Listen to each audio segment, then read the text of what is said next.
Хот айлын зүг 2. Хот айлын зүг татсан боловсрол соёлын үйлчилгээний учиг хөвөрсөөр. Энэ учиг дасрах ёсгүй хэмээн бэлэгт сайхан үгээр Хот айлын зүг 1 кино маань дуусаж байсан тэр үеэс он жил 3 эргэжээ. Учиг үнэхээр дасарсангүй. Тасрах байтугай улам бэхжиж салаалсаар айл бүхэнд хүрэхээр тэмүүлж байна гэдэг үгээр Хот айлын зүг 2 кино эхлэж байна. Хот айл Монгол ахуйн нэг л хэсэг. Ууланд талд ойхерд хаанлуул хаан хот айл бий.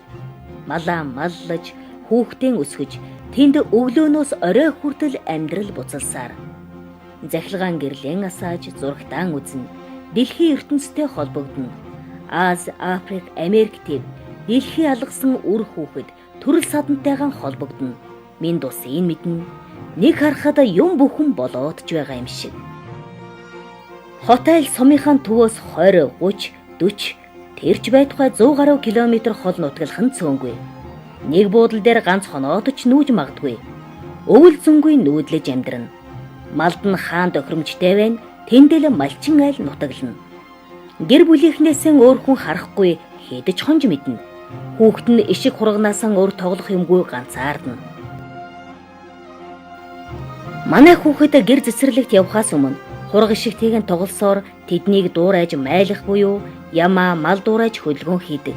Танихгүй хүний царайг харж чадахгүй нүүр буруулдаг. Хүнтэй баг ярьдаг байсан гэж Өвсгөл аймгийн Эренчин Лүм сумын нэгэн их ярьж байлаа. Хэн нэгэн өвдвөл эмнэлгийн тусламж авах гэж хонон өнжин хүлээх нь энэ үхэнд. Хот айл ийм л нэг соёл иргэншлийн өвөрмөц ертөнц. Хот айлда боловсрол соёлын үйлчилгээ хүрэхэд нэм бэрхшээлтэй байдгийг төрийн том албан хаагчдч хүлээн зөвшөөрдөг байна.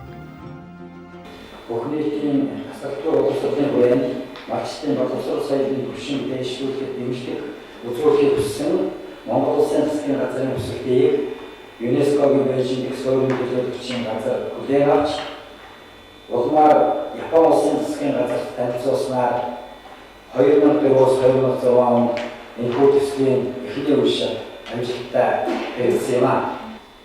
Энэхүү төсөл нь манай малчтын хэрэгцээ сонирхолд маш сайн гэсэн учраас Монгол Улсын ерөнхийлөгч асан энх баяр ЮНЕСКОгийн ерөнхий захирал Кочиря Мацурад төслийн хамрах хүрээг үргэлжлүүлэх, улмаар Монгол Улсын бүх аймагт хэрэгжүүлэх хүсэлтийг тавьсан юм.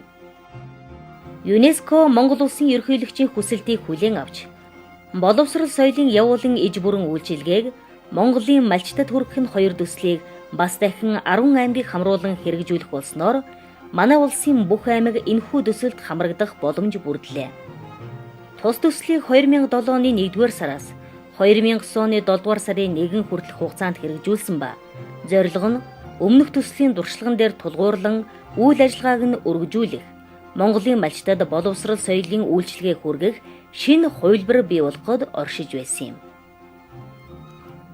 Төсөлд Архангай аймгийн Өндөр Улаан сум, Баян Үлгэн аймгийн Цэнгэл сум, Баян Хонгор аймгийн Шинжинс сум, Говьсөнбөр аймгийн Бүх сумд, Доронтой аймгийн Халах гол сум, Завхай аймгийн Досон Цэнгэл сум, Ховд аймгийн Манхан сум, Өвсгөл аймгийн Эренчин Лүм сум, Сэлэнг аймгийн Ерөө сум, Төв аймгийн Бүрэн сум зэрэг 10 аймгийн 12 сум хамрагдсан юм. Боловсрол соёлын явуулан иж бүрэн үйлчилгээг Монголын малчдад хүргэх гэсэн төсөл сургуулийн өмнөх боловсрол, албан бус боловсрол, соёл урлагийн үйлчилгээг нэгтгэж иж бүрэн байдлаар явуулснараа бусад төслүүдээс онцлог боллоо. Төсөл цаг хугацаанд амжилттай хэрэгжсэн. Зорилгоо нь биелүүлсэн. Хөдөөгийн малчтад хүргэх боловсрол соёлын үйлчилгээний шинэ хувилбар гэж хэлхийн өмнө түүний онцлогийг бага зэрэг тодруулахыг хүсэж байна. Хүний хэрэгцээг судлаад хэрэгцээнд нь тохирсон үйлчилгээ үзүүлэх нь өнөө үеийн хөгжлийн нэг чиг хандлага. Хот айл руу чиглэсэн боловсрол соёлын үйлчилгээний энэхүү төсөл үйл ажиллагаагаан төслийн үр шимийг хүртэгчдийн хэрэгцээг судалгаас эхэлсэн юм. Судалгаанд 12 сумын 7492 малчин өрхийн төлөөлөл болох 283 иргэн хамрагдлаа. Судалгаанаас малчин өрх, сургуулийн өмнөх насны хүүхдээ нүүдлийн цэцэрлэгт хамруулах, эцэг эх өөрсдөө гэртээ хүүхдээ хөгжүүлж хүмүүжүүлэх мэдлэг чадвартай болох, Бичиг үсгийн боловсрал багтаа эргээд бичиг үсгийн боловсролоо дээшлүүлэх, улмаар амьдрах ухаанд суралцах, соёлын үйлчилгээнд хамрагдах, өөрсдөө урлаг, уран сайхны арга хэмжээнд оролцох, орон нутгийн соёлын үн төвийг сэргээх, хайрлан хамгаалах, үндэсний ухамсараа сэргээх хэрэгцээтэй байдаг гэсэн дүр зургийг тодрууллаа. Малчтын хэрэгцээг хангах үйлчилгээг хэрхэн зохион байгуулах асуудлыг хилцэх стратеги төлөвлөлтийн уулзалт зохион байгуулсан юм. Уулзалт 2007 оны 7 дугаар сарын 2-ноос 6-ны өдрүүдэд Улаанбаатар хотноо болж төсөл хэрэгжүүлэх ажлын төлөвлөгөө, түүний хэрэгжилтэд хяналт шинжилгээ, үнэлгээ хийх шалгууруудыг боловсруулсан юм. Уулзалтанд боловсрол соёл шинжилгээ ухааны яамны ажилтнууд, албан бус боловсрол зайн сургалтын үндэсний төвийн мэргэжилтнүүд болон төслийн аймгийн багийн бүх гишүүд оролцсон юм. Сургагч багш нарыг бэлтгэх сургалтыг 2007 оны 7 дугаар сарын 2-ноос 6-ны өдрүүдэд Улаанбаатар хотноо зохион байгууллаа. Төслийн үйл ажиллагааны 3 үндсэн чиглэл болох сургуулийн өмнөх боловсрол, бичиг үсгийн болон амьдрах ухааны сургалт, соёлын үйлчилгээг хэрхэн зохион байгуулах арга зүй, гарч болох эрсдэл, түүнийг урьдчилан харж, гэтлэн давах арга зам, өмнөх төслийн дуршлаг, сургамжийн талаар тодорхой мэдээлэл хүргэсэн юм. Төслийн сургалт үйлчилгээнд ашиглах ном, сурах бичиг, гарын авлага, аудио, видео материал, гэр цэцэрлэг ажиллуулах болон албан бус боловсролын сургалт зохион байгуулах, соёлын үйлчилгээ үзүүлэх чиглэлээр зөвлөмж боловсруулан тараалаа. Үүнд миний номыг ашиглах эцэг эхэд зориулсан зөвлөмж. Та хүүхдтэй туслаж чадна. Будаарай дасгалын ном, хүүхдийн дуртай дуу хуурцаг, хүүхдийн ертөнц, бэлгийн нүд 1-2, элдүүр зөөлөн болог, гутал урлах ухаан, арьсны үс амьлуулах ухаан зэрэг амьдрах ухааны сургалтын модулууд, нишинг, гялгарууд хаягдал мөн үү, хортон шавж устгах арга, өөрөө хий мөнгөн хэмний гэх мэт 20 гаруй гарын авлага, аудио, видео материалыг төсөл хэрэгжүүлэх үндэсний баг хариуцсан бэлтгэж хүргэсэн нь сургалтыг чанартай явуулах үндэс болж хэрэглэгчдийн таашаалд нийцлээ. Энэ төслөөс одоо өгсөн 11 төрлийн сурах хүчин ном байгаа. Энийг бол бид эргэн бүрд, өөрөх бүрд өгч тэрийг судлуулж, тэрнээсээ одоо гялгар утаар гэрийн таавчиг хийх, тавиур хийх, яаж одоо өөрт ашигтайгаар энийг сурах боломж нөхцөл байж байна. Гэрийн нөхцөл гэдгээр бид нар олон зүйлийн сургалт явуулсан. Сургалт явуулахдаа бид нар сурагч багш нарыг бол одоо дотроос нь ард иргэдийн дундаас өөрсдөөс нь авсан. Тэгээ энэ төслийн өгөөжөл манай суманд бол харагдаж байгаа. Ямар ч айлд ороод асуугаад одоо сургалахад бол хэн ч одоо хэлнэ. Нэгдсэн үндэсний байгууллагын боловсрол соёл шинжилгээ ухааны байгууллага Монгол улсын боловсрол соёл шинжилгээ ухааны яамнаас хамтран хэрэгжүүлж байгаа боловсрол соёлын явуулын хижүүрэн үйлчилгээг Монголын малчдад хүргэх төслийн хүрээнд зориулан олгож байгаа машин тоног төхөөрөмжийг орон нутгийн баг төслийн багт хүлээлгэн өгөх ёслолын үйл ажиллагаа эхлэхэд бэлэн боллоо. За ёслолын үйл ажиллагаанд Монгол улсын засгийн газрын гишүүн боловсрол соёл шинжилгээ ухааны сайд ЮНЕСКОгийн Монголын үндэсний комиссын дарга анги төвшин нэгдсэн үндэсний байгууллагын хөгжлийн хөтөлбөрийн захирал хадагтай Пратибха Мяхта, Япон улсаас Монгол улсад суугаа он цугод бүрэн эрэхэд элчин сайд Яошики Ичихаси, төслийн үндэсний багийн гишүүд, төсөл хэрэгжиж байгаа сумын засаг даргын 5 газрын даргандар оролцож байна. Төсөлд хамрагдсан сум бүр телевизор, DVD тоглуулагч, баг оврын захилгаан үүсгүүр, програм машин, хүүхдийн 12 төрлийн тоглоом, тоног төхөөрөмж, сургалтын хэрэглэгдэхүүнүүдээр хангаж хөрөнгө оруулалт хийсэн. Төвлөрсөн хөрөнгө оруулалтаас гадна орон нутаг өөрсдийн нөөц болцоогоор хөрөнгө оруулалт хийсний дотор Төв аймгийн бүрэн суманд албан бус боловсролын төв, гэр цэцэрлэг тус бүр 1 гэр, 4 оюутны машин, зургийн аппарат, систем хөгжим, 1 сая төгрөгийн үндэсний ком хөгжим, компьютер, принтерийг нийлүүлж цэцэрлэгийн хүүхдийн хоолны зардал, багшийн цалингийн 30% гаргаж дэмжлэг үзүүлжээ. Ийхүү сургалт үйлчилгээний чиглэл агуулга, машин, тоног төхөөрөмж, багш, сурах бичиг бэлэн боллоо. Одоо зөвхөн хот айлын зөв довтлох үйлдэлээ. Төсөл хэрэгжүүлэх үйл ажиллагаа сум бүрд бараг нэг догцсон загвар аргачлаар явагдлаа. Дулааны үйлрэлд айл бөөндөө нутаглаж байгаа нутгийн төв, гэр цэцэрлэгийн байршуулна. Гэр зэсэрлэн орчим нүүдлийн номын сан, албан бус боловсролын сургалт явуулах гэр майхан барина. Хормхон зуур хот айлуудын төвд нүүдлийн соёлын хотхон бий болно. Гэр майхан тусгай хаягтай, үзэмжтэй, тэг гортогтой, туг далбаатай. Орой болохоор моторон сан, хөгжим дуу хангина. Малчид аяндаал сонирхоод хүрээд ирнэ. Хүүхдийн цэцэрлэг давна, өөрсдийн сургана, үйлчлэг тэмцээн зохион байгуулна. Гэр цэцэрлэг, албан бус боловсролын сургалт соёлын үйлчилгээ иж бүрэн хүрнэ. Жохмол малчин өрхийн бүх гишүүдийн сэтгэл санаанд хүрсэн холоос зорж ирдэг, хүсэж хүлээдэг төв нь болно.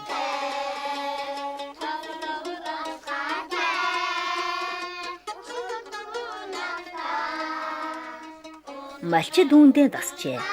Гэр зэсэрлэг гарах газрыг асууж, сургалан, ойролцоо зусхийг хүсдэг болж.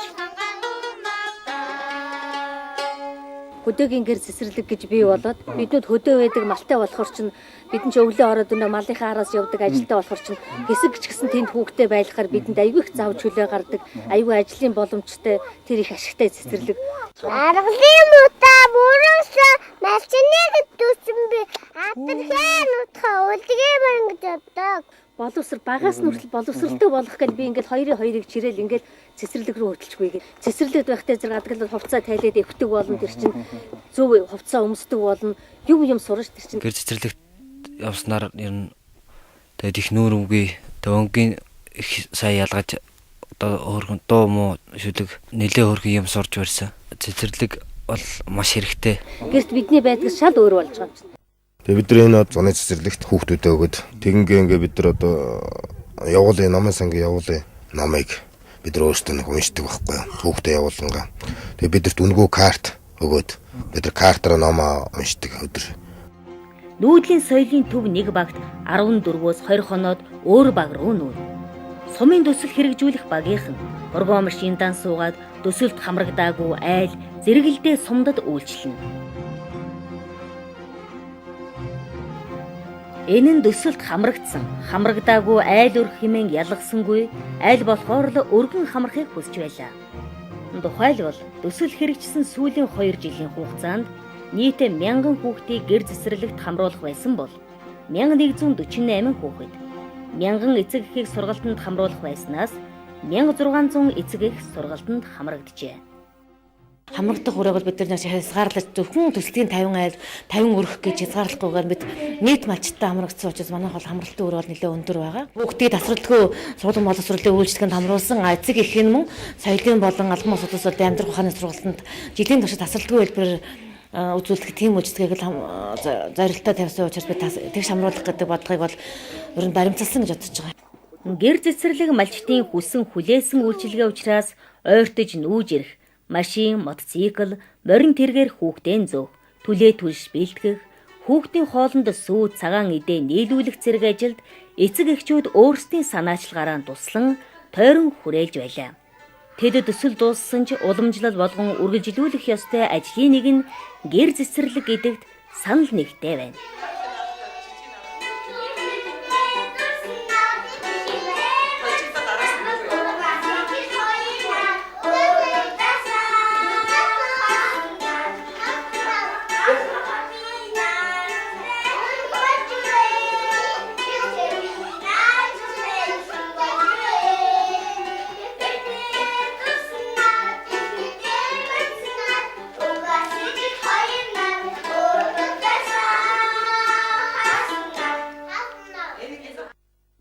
Гэр цэцэрлэгээр яваад ирсэн бол бас арай соёлтой дуулаад бүжиглээд энэ чинь бас л өөр болдго юм байна. Бас хүүхдүүдтэйгээ бас яа тоглох уу, яаж бас нэг харьцах уу гэдгээ бас нэг юу байдаг юм байна. Дандаа малчид хүүхдүүд байсан шиг. Тэр их ашигтай юм байна. Цэцэрлэгт би нөгөө Насны багад эрдэм сур. Нарны эртэд ажиллан амжуул гэдэг Монгол сэтгэлгээ энэ байцаа. бас надад нөгөө энэ ном өгсөн. Тэгээ тийм ном нөгөө хичээлтийн ном. Энэ ном бас л миний. Энэ нөгөө энэ нөгөө тугал. Энэ нөгөө үнэ. Энэ бүх энэ болгоо аавын бүх өндөр. Нутгийн бол өндөрөөр хүлээж авч маш сэтгэл өндөртэй байгаа л санагдтыг надад. Манай ач нараас дөрөвдөх нь одоо 2 ч сууж байна. Урд нь бол одоо энэ юу төсөл хэрэгжээг байхад тэр нэг улсуудын хүүхдийн хэрэг бүдэг энэ хүнтэй бас ярих хатан бас тийм хөө байдаг ус одоо энэ яаснаас хойш хүүхдүүдийн харьцаа марч бол шал өөр санагддаг надад. Энийг эхнээс нь гулаад одоо хөлтөр энэ хүүхдүүдийн усыг зөөж өгч байна. Заримдаа 400 литр юу гэдэг. Өдөр болгон бол тогтмол бол 200 литр өгч байгаа. Тэгэхээр хэрэгцээтэй гэж хэлэх юм хэлэх юм бол өдөрт 400 литр ус өгч байгаа. Аминд одоо хүүхдүүдийг баярлуулж ирнэ. Буянтай ажил хийж байгаа байх л гэж өөрийгөө боддтой. Боловсрол соёлын явуулын ижүүр үйлсийн Монголын малчид хүргэхийн төслийн үйл ажиллагааг бол манай хөдөөгийн малчид маань өөрсдөө маш сайхан сэтгэл дотор хүлээж авсан. Тэр ч утгаараа одоо манай энэ үйлсийг нь одоо маш их дэмжлэг тусалцаа үзүүлдэг, өөрсдөө өөрсдийнх нь хамрагддаг. Мөн дээр нь манай энэ малчид маань одоо шийдэл манай энэ цэцэрлэгүүдийг одоо ингээл сүү цагаан эдээгээр хангаж байна, мөн махаар хангаж байна. Мөн одоо төрөл түлээгээр нь хангаж өгч байна. Тэр ч бүгд одоо салхишуурыг болох юм бол одоо нөгөө гэр оронд нь дэмчээ тавьж өгдөг. Гэх мэтчлэн малчдын дэмжлэг тусалцаа шин сэтгэлдээ одоо тийм халуун дотн одоо уур амьсгалууд бидэнд маш их манай төслийг сайн хэрэгжүүлэхэд одоо маш их нөлөөлсөн. Манай 3 охинтой 3 охин цэцэрлэгээр хүмүүжсэн. Тэгээд энэ сургууль соёл ортол энэ юу анхны мэдгэцүүнтэй болсон. Тэгээд би бас 3 охины төгсгчлээгээ би хаяагүй бас тустай юм болж бас тэгээд энэ ойр зураас төлөө төлс одоо тэгэл сүү сайл ямах шилийн энэ гэл бас болж үтгэхээр бас ингээд бид нар ясаа. Боловсрол соёлын явуулын иж бүрэн үйлчилгээг Монголын малчдад хүргэх нь 2 төслийн хүрээнд албан бус боловсролын үйлчилгээ үзүүлэх үйл ажиллагаа нь сургууль завсардсан хүүхэд насанд хүрэгчдийн бичиг үсгийн боловсролын төвшинг ахиулах, бичиг үсэх тайлах, төсөлд хамрагдсан өрхийн гишүүдэд амьдрах ухааны сургалт явуулахад чиглэж ирсэн юм. Төсөл хэрэгжүүлэгч сумд бичиг үсгийн боловсрол олгох анхан шатны сургалтыг зуны гэр цэцэрлэг ажиллах үеэр дунд болон дээд шатны сургалтыг шав, гэрийн, явуулын, бие даан сурах хэлбэрээр зохион байгуулж нийт 846 хүнийг хамрууллаа. Уг нь сум бүр жилдээ 30-аас доошгүй хүн буюу 600 орчим хүнийг хамруулах төлөвлөгөөтэй байжээ. Энэ төслийн хүрээнд хөдөөгийн ард түмэнд бол сүүсүүн бүтээгдэхүүнээр түүний дотроос шар сүүгээр суурилсан бүтээгдэхүүнээр гэр бүлийнхээ хэрэгцээг хангаж чаддаг тийм чадвартай болгоход л одоо болгох юм зорилготой манай сургалт явагдаж байгаа. Энд бол нийт ер нь малчдын дунд энэ сургалтыг явуулахад бол малчд бол нилээд одоо хүмүүс их өндөр сэтгэлтэй энэ сар шүүгээр бид нар нилээд их гой зүйлүүд хийж чаддаг боллоо. Гарын дүр материалаар бид нар ийм их олон янзын зүйл хийж чаддаг боллоо гэсэн тийм өндөр сэтгэлтэй хүлээж авч байгаа. Төслийн хүрээнд манай ерөөс суманд залуу одоо ажилгүй эмэгтэйчүүдийг бичиг үсгийн боловсролын дараах сургалтанд бол хамруулсан. Энэний үр дүнд гарын доорх материалаар одоо амьдрал ахуйгаа дээшлүүлэх, өрхийн орлогоо нэмэгдүүлэх чиглэлээр олон зүйлийг сурч мэдэж сая энэ сургалтын одоо гол онцлог оршиж байгаамаа. Архангай аймгийн Өндөр улаан сум бичиг үсгийн сургалтыг 2008 онд 4 удаа, Баян-Улгийн аймгийн Цэнгэл сум 3 ээлжээр тус бүр 16 хоног, Баян-Хонгор аймгийн Шинжинс сум 2 шатны сургалт, Завхан аймгийн Досон Цэнгэл сум 5 багт 44 хоног, Ховд аймгийн Манхан сум 15 хоногийн сургалтыг тус явуулж бичиг баг мэдгчийн боловсролын төвшинг ахиулсан бол Төв аймгийн Бүрэн сум бичиг үсэг үл мэдгчийн 37.3%-ийг бичиг үсэгт тайлсан байна. Бичиг үсгийн дунд дээд чатны сургалтад ихэвчлэн сургууль завсардсан хүүхдүүд хамрагдсан бөгөөд тэдгээрийг баг, суурь, бүрэн дунд боловсрол нөхөн олгох дүйдсэн хөтөлбөрийн сургалтад үргэлжлүүлэн сургах, гэрээр нь даалгавар өгч шалгах, ерөнхий боловсролын сургуулийн багш нартай багш авийн холбоо тогтоох арга хэмжээг сургалтын явцад авчээ. Бичиг үсгийн сургалтад хамрагдсанаар иргэд гар утас ашиглан мессеж бичих, ном, сонин унших болсон ба цаашдаа албан бус боловсролын дүйдсэн хөтөлбөрийн сургалтад хамрагдаж, суурь боловсрол эзэмших хүсэл сонирхолтой залуусч нилээд бий болсон байна. За энэ үйл ажиллагааны хүрээнд бид бүхэн боловсролыг, соёлыг, бусад одоо үйл ажиллагаа хэрхэн малчтыг хотонд хүргэж өгөх юм бэ гэдэг. За дээр нь одоо энэ малчтыг маань хүүхдийг одоо сургуулийн өмнөх боловсролд эзэмшүүлэхэд эцэг эхчүүд нь хүүхдтэй хэрхэн туслах юм. За мөн амьдрах ухааны арга барилыг одоо тэр хөдөө байгаа малчид маань хэрхэн эзэмших ёстой юм. Энийг амьдралд хэрхэн хэрэгжүүлэх ёстой вэ?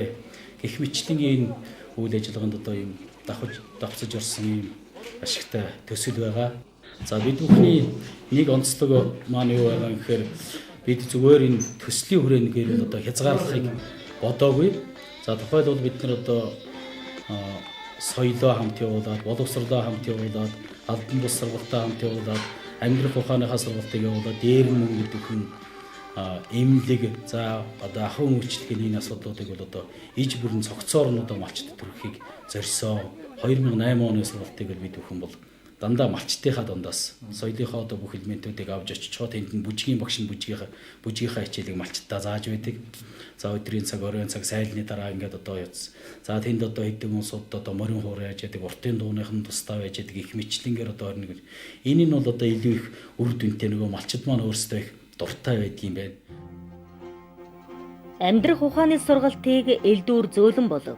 Гутал урлах ухаан, арьсны өөдөс амьлуулах ухаан зэрэг 3 модулыг ашиглан явуулснаас гадна модон эдлэл, эсхий урлал, төмөс хүнсний ногоо, шүрэн урлал, ойдол, хатгамал, нэхмэл зэрэг чиглэлээр сургалт зохион байгуулж нийт 858 хүн хамрагдсан байна. Амьдрах ухааны сургалтад ашигласан модул гарын авалгууд нь албан бус боловсролын сургалтын мэдээллийн санг байжуулахад тодорхой хувь нэмэр оруулж, цаашид төслийн үйл ажиллагаа доктортой явагдах нөхцөлийг бүрдүүлж байгаагийн зэрэгцээ. Орон нутагт сургалтын материал боловсруулан хэрэглэх загвар болж байна. Энэ төслөөс өгсөн бүх сурах бичгүүдийг бол гарын авлага болгосон. Тэгээд нийт 34 үрхэд бол би сурагч багшаар ажиллаад. Энэ хугацаанд бол нийт өрхийн аж ахуй эрхэлж байгаа залуу эмэгтэйчүүдэд одоо ногоогоор ямар зүйл хийж ашиглаж болох вэ гэсэн ийм сургалтуудыг заасан. Энэ албан бус сургалт явсан нь бол зөвхөн ингээд ногооноосоо гадна жимсний төрлүүдийг бол консервлж сумын нийт эмэгтэйчүүдийн ер нь 80% нь бол эмэгтэйчүүд маань маш идэвхтэй оролцсон. Төслийн үйл ажиллагааны нэг чиглэл нь соёл урлагийн явуулын үйлчилгээ байлаа. Энэ ажлын хүрээнд түүх соёлын үл хөдлөх дурсгал зүйлийг хадгалж хамгаалах, нээж илрүүлэх, бүртгэх, тэдгээрийг малчтад сурталчлах, соёлын өв санг баяжуулах, ардын авьяаснуудыг илрүүлэх, залуу үед сургах, түүх соёлын өвд хандах иргэдийн хандлага ойлголтыг сайжруулах, иргэдийн оролцоог нэмэгдүүлэх чиглэлээр их ажил хийжээ. Соёл урлагийн явуулын үйлчилгээнд давхарсан тоогоор 98604 хүн хамрагдсан нь чамлахааргүй тоо. Тооноос гадна бас онцлмоор зүйл байна. Төсөл хэрэгжихээс өмнө түүх соёлын үнэт олдврыг олж илрүүлэх, хадгалан хамгаалах талаар дөрвтэй ажил хийдгүй байсан бол одоо энэ талаар сум орон нутаг иргэдийн оролцоо нэмэгдсэн нь олзуурхууштай зүйл. Тухайлбал Баян Хонгор аймгийн Шин Жинс сум орон нутагт байгаа түүх соёлын хосгүй олдвор дурсгалт газруудыг олж тогтоох, тэдгээрийг хамгаалтанд авах, иргэдэд сурталчлах зорилгоор 11 үзмрийг улсын бүртгэлд бүртгэжээ. Говь Сүмбэр аймаг орон нутгийн түүх соёлын үл хөдлөх дурсгалт газруудын зургаар явуулын бото самбар хийж төсөл хэрэгжүүлж буй гол 5 цэгт байршуулсан ба самбарт цоорхойр шан, зараагийн зүүн өврийн хүн чулуу, хүүхдийн овоо, цагаан дархийн бурхны хадны зураг, сүл довоо элдний зурагтай хад, 3 дэлгэр орчмын хүрлийн булшнууд зэргийг тайлбарын хамтаар багтаасан байна. Манай энэ орон нутаг төслийн хүрээнд дурсгалт газруудыг хамгаалах, тэмдэглүүлэх тийм сайхан ажил явагдаж байгаа. Тэрийг малчид бид дэмжиж одоо ингээд ажиллаж байна да. Энэ бол одоо уугасаа одоо манай орон нутгийн одоо түүх дурсгалын бас эртээ зүйс уламжилж ирсэн бас дээд зүй маань босгосон хүн чулуу хөшөө болс дурсгалын газар байгаа учраас одоо ингэж хийж байгаа юм байна. Мөн боржгон дууг өвлөн тээгчээр тус амиг бүртгэгджээ.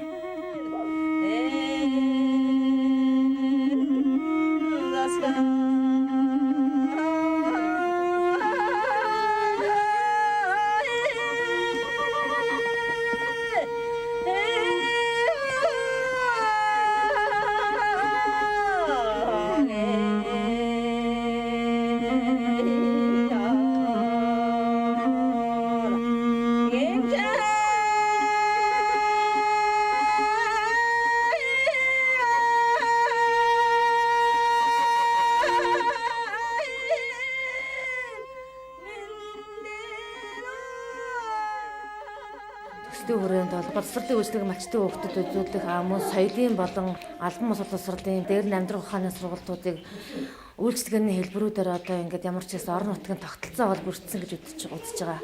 Энэхүү тогтолцоо нь хамгийн гол нь бүрдэхтэй тасралтгүй хэлбэрээр цаашид ингээд биед дагаад үйл ажиллагаагаа эртээ даваад авчих боломжтойгоор ингээд өсөлт хэрэгцээ явдал нь одоо энэ төслийн хамгийн гол үр дүн гэж тооцож байна. Тоног төхөөрөмж, машин техник хэрэгсэл маань бидэнд үлдэж байгаа учраас энэ нэгэн цаашид ашиглалтын хэлбэрийг тасралтгүй байдлаар авч явах ийм боломжийг одоо бүрдүүлдэг дээ.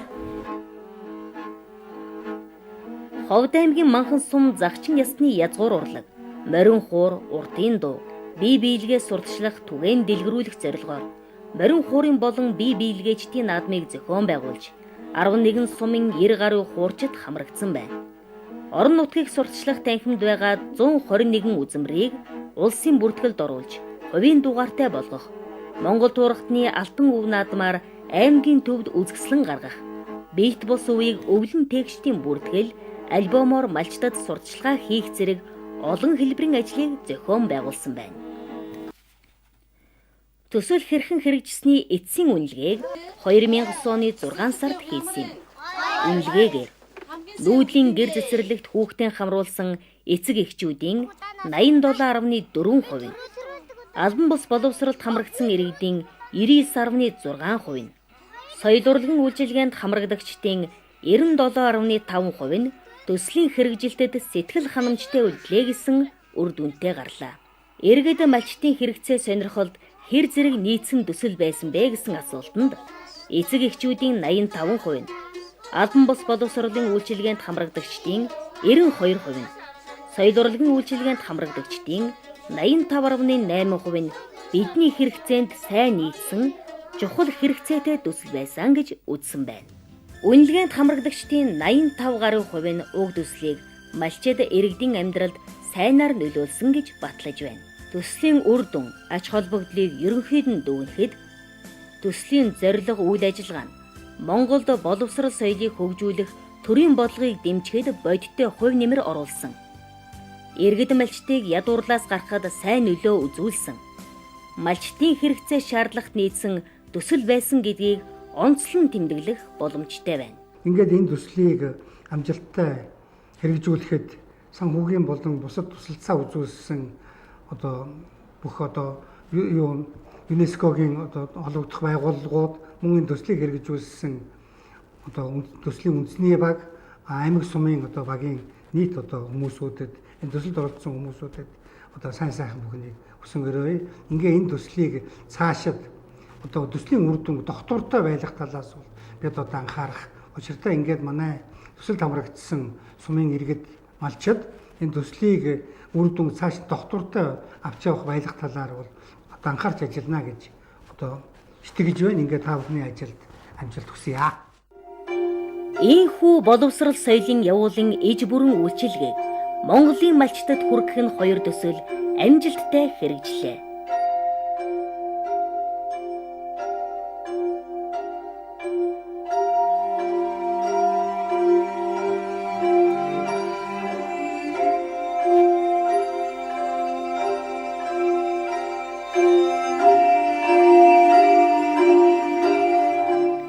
Хот айлын зүг боловсрол соёлын үрийг тээх зам зурайсаар тодорсоор.